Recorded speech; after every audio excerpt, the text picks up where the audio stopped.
Hey all, late night here. Apologies for the lack of Destiny content recently. I've been out of town on vacation. I'm now getting back into the swing of things. With the stream of Rise of Iron news and reveals coming out, there's no shortage of Destiny things to talk about, so let's jump into it. Today we'll real quickly be looking at the Days of Iron armor set that we'll be getting, as well as using it to illustrate the new Ornaments feature that we'll be getting in Rise of Iron. As always, for more Destiny and other gaming news and content, keep it tuned here with a like and a subscribe down below to get notified when more videos are posted. Alright then, let's take a look at some of this armor. Now keep in mind this may not be the final form of this armor, as these images are taken from the ArtStation posting from various Bungie artists. But that said, I think we're pretty close to the final forms, especially when compared to the various trailers and promotional materials that Bungie's been putting out. If you want to take a closer look at these images or see a couple more, I'll be throwing the links to the ArtStation pages down below in the video comments, so feel free to take a look. Now before we jump in and actually look at these armor sets, let's talk about the new cosmetic feature, Ornaments. In the April update, Bungie gave us a much simpler cosmetic feature called chromas. Chromas would add various colored glows or highlights to different armor sets that were capable of implementing those chromas. But beyond that, it didn't do too much besides make you light up. Ornaments will be taking the cosmetic modification feature of chromas, but taking it quite a bit further. Where chromas simply added a light or a glow to your armor, Ornaments will have the ability to directly affect the cosmetic geometry of those items. This can mean anything from changing the material or length of a cloak or class item, all the way to drastically increasing the size or shape of your helmet. It sounds like these ornaments will be unlocked via completing various activities or through various loot drops, but once ornaments are unlocked, they can be turned on and off freely on that item. While in this video we're only looking at a specific armor set for each class, ornaments will be implemented across multiple armor sets as well as several different weapons. Okay, enough talk, let's look at the armor. Let's start out with my personal favorite, the Warlock class.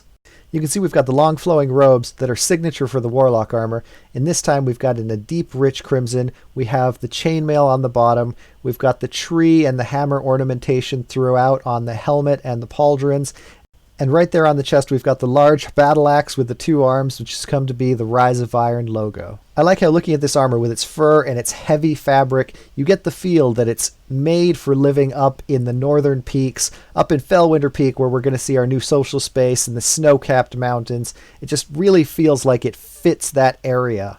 Now switching over to an ornamented view of the same Warlock armor. Now keep in mind this is supposedly the same armor, but with ornaments implemented instead of just the plain basic geometry. Looking at this, instead of the furs and heavy fabrics, we have what looks like plate mail and chainmail. It definitely looks a lot more like a medieval knight's plate armor as he's going to go into battle. Definitely looking a little bit more combative and hardened than the base armor. Additionally, we've got the flames throughout in the legs, on the arm, and right in the chest and faceplate, so it looks like you have a burning fire within you, as if your light is trying to escape and take down the darkness. So really quite a drastic change between the base geometry and the ornamented geometry here for the Warlock armor. Now moving on to the Hunters. Again, we've got the signature look for the class with the hood and the cloak, the kind of leaner, sleeker armor that's signature of a hunter.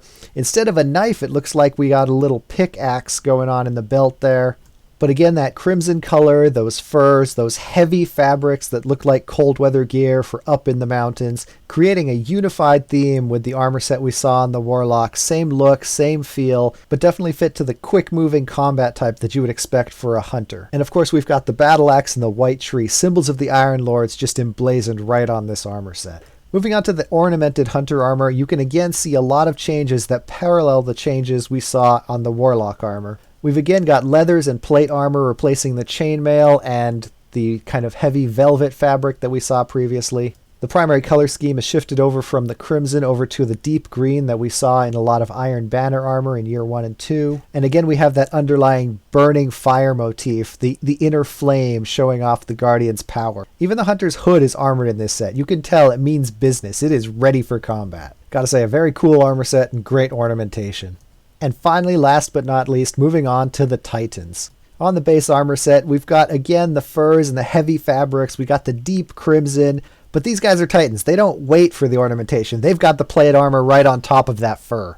This armor set still has the furs. It still has the rich velvet maroon coloration and fabric, just like the Warlock and the Hunter armor had, but it feels distinctly Titan. And for the helm, it took a page right out of the Dovahkiin's book. You've got the curling horns showing off power and aggressiveness. A good solid addition wrapping up the armor sets for these three classes. Going from the base armor over to the ornamented armor set, instead of having wolves all over, you become the wolf. You have the wolf head helm, you've got the wolves on your shoulders. While the other two classes went from chainmail to plate armor with the ornamentation, the Titan puts additional chainmail underneath the already existing plate armor. Even the class item, which is supposed to be decorative, is made of chainmail with a stylized plate mail wolf's head on it. This ornamentation definitely follows the trend that the other two classes set of being a combative, aggressive, ready for battle style of armor. And again, you've got the burning fire within, inside the wolf's mouth, inside the chest plate. It's got that aggressive burning inside it, just like the other two.